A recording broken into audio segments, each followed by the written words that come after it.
Rape culture is the societal normalization and trivialization of sexual assault and abuse.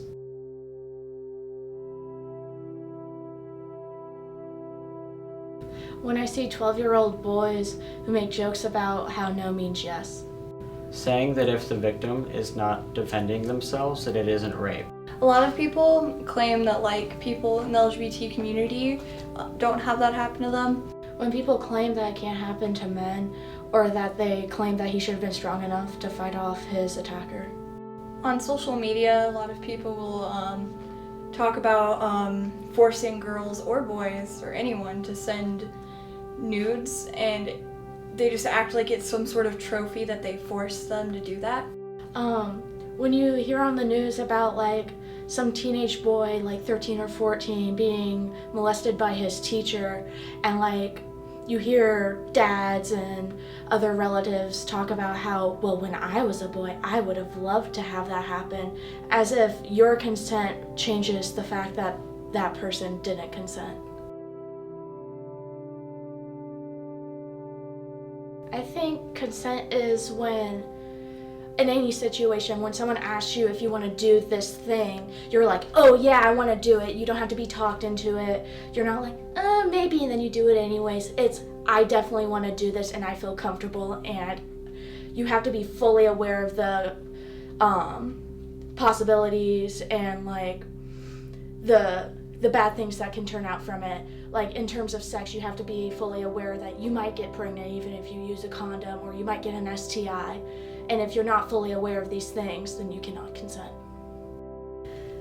Consent to me means in any kind of relationship, people that are aware of each other's spaces and boundaries, and are always conscious of changes in their relationship, whether it be a romantic relationship or a friendship or siblings or a teacher.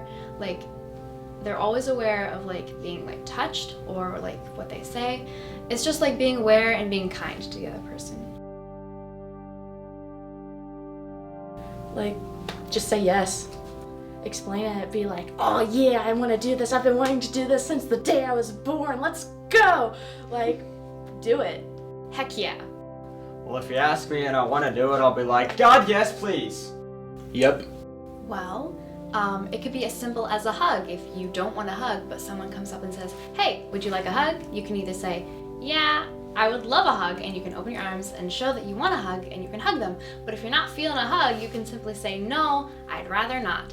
And that's okay. You can also change your mind and be like, hey, I'm not comfortable with hugs, even though you just hugged them. You're allowed to change your mind. Good way for someone to not give consent would be just saying no, straight up saying no. And if they keep persisting, you keep persisting. Maybe say it louder if you have to, whatever you have to do to just say no. Please don't. No. No, thank you. Jenkins, I respect you, but please, no. Well, for someone to not give consent, they can just say no, and you don't have to give your explanation on why you do not want to do whatever act it is. You don't have to explain further if they ask. You can if you want to, and if they tell you your reason isn't good enough, you should just remember that if you thought it was a good enough reason for you to initially say no, then it's probably a good enough reason, and you shouldn't let them make you question how you think